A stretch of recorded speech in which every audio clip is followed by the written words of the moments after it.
And I'm sorry that I can't introduce the others. Totally. Oh, no, it's So okay. thanks for the surprise. Yes, of course. So thank you very much, Miranda, for inviting me and allowing me to be a part of this. So reading with me today are two collaborators. This is Nathaniel Jones. Nathaniel's a writer, has written a couple chapbooks, recently got a grant from Canada Council for the Arts. Really great to finish the manuscript. Anything else you want to say? I'm from Montreal. From Montreal. Local. And this is Raina. Raina, please introduce you. Is this the first time you've read poetry? This may well be the first time. The first time that we collaborated together yesterday at the donut shop. We collaborated at the donut shop. And Raina and I are going to talk a little bit pedagogically about the exquisite corpse poem, which is the form that me and Nathaniel are working on a chapbook in. But so the general structure of this reading is like I'll read a couple poems that I've just written, and then Raina and I will talk about our exquisite corpse poem, and then we'll talk about the poems that we wrote. Okay? Thanks everybody for the support. This is a poem that I wrote about poetic attention, actually. I was thinking a lot about that theme. Okay, so it doesn't really have a title. But when the women get off the bus, they embrace the women who have been talking lovingly their entire journey, but also talking with the luck of having serendipitously run into one another en route to disparate locations. I think maybe there are some people you really don't see enough. Maybe there are some people we really should make more time for. When the women alight the bus, after begging, borrowing, and stealing seats together amidst the constant jostle of the captive transit congregation, they can't seem to part, don't seem to want to say goodbye. They embrace, bonded as atoms, they hug and hug. The one in the coat with the yellow flowers catches the one in the plastic hood in a cheek kiss, 3 times each side, like an anointing.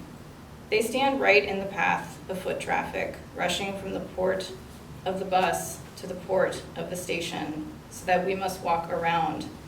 Their insistence on love, their insistence on friendship, which is perhaps the only thing that can endure love. The women kiss, and the crowd parts like a sea, which is also a river which contains a sea.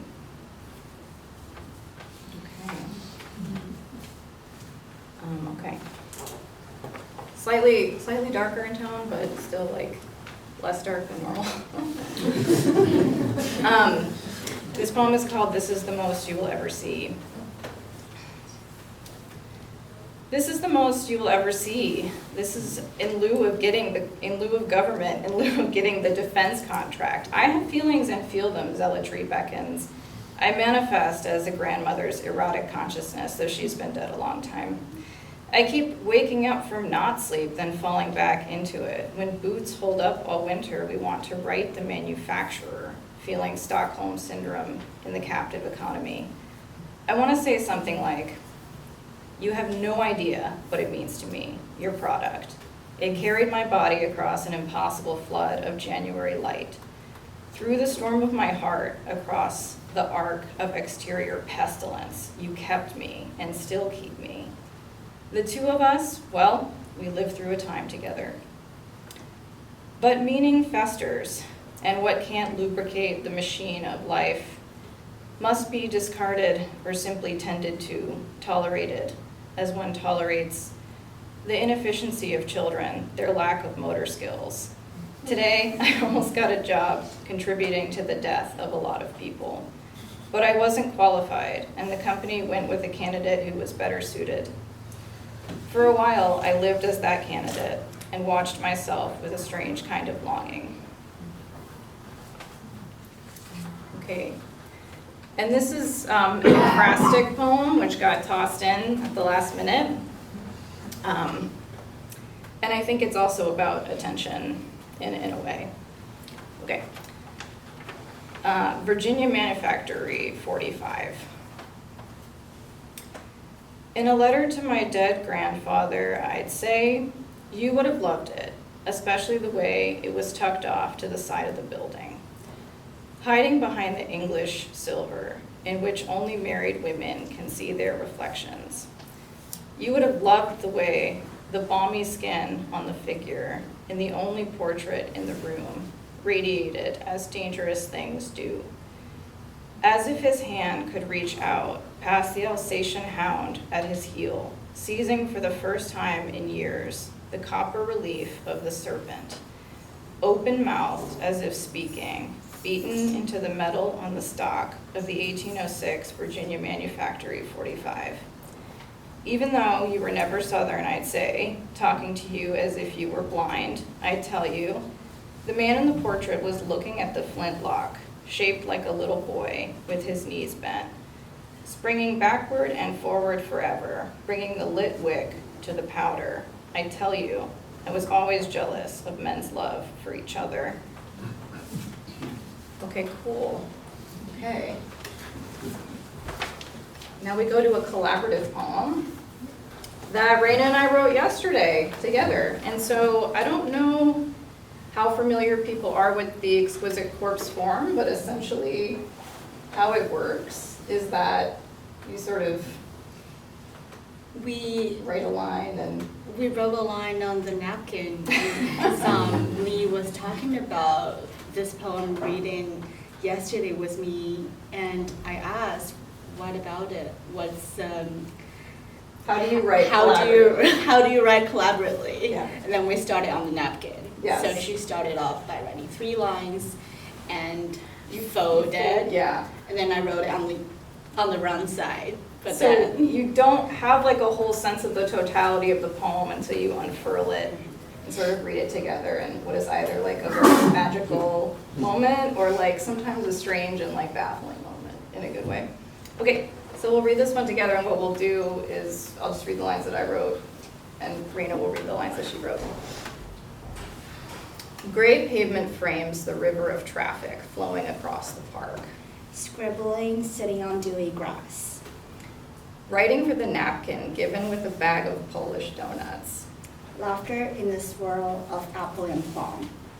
Arbo ambience tree service truck passes. Okay, and that's it. It's a short little guy on poem.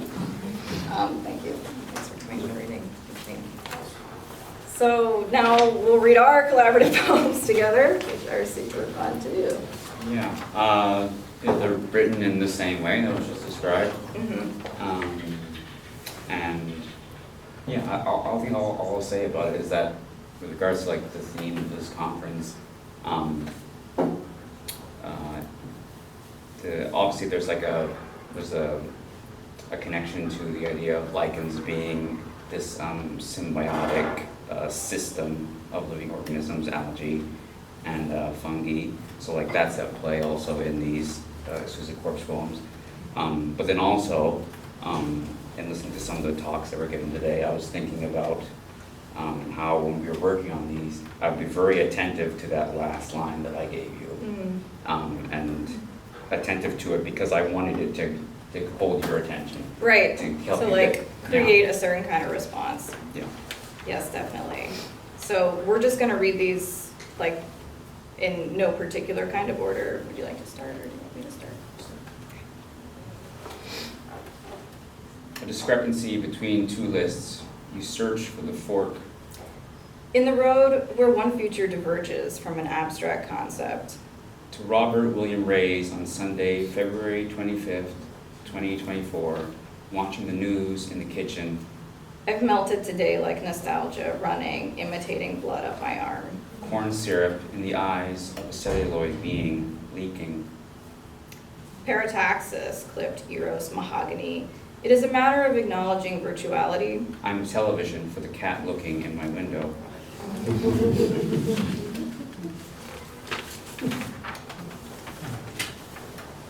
Ray's lines, spears, jagged, substance, the hand, shields but poorly. Comes through anyway, like a pushy neighbor with the cracks between fingers, bright. Star-shaped appendages in place of noses, ruddy and flush with expectancy we are. The little bleeders caught out when it rains upon fallow fields, vegetable gardens in disrepair. Plastics matriculate in sediment back to plastic. Buried objects stop the spade. The hardest work after being alive, tending this friable land.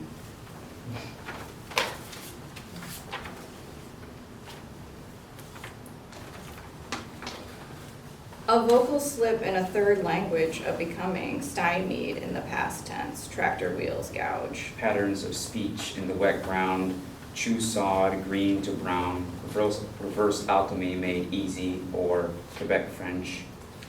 Eyes for ease, or rather eyes? Pin the phenom open like a specimen. Veins of the tongue, teeth, mouth drawn, like a breaking wave. I am beckoned to eat sup sea air, carrying what it can through the vastness of deserts. And the vastness of deserts push the palate, going on like a horizon.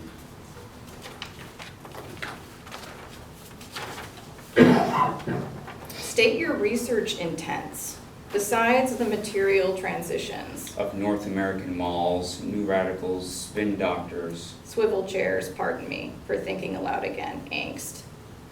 Still surprising in all its advanced forms, like lichen is malevolent warden. Rust green spread, a healing caustic over experience. Keys that stick to fingers, arrested in transmission. Leap, loop, plunder phonics as coordinated work ethic.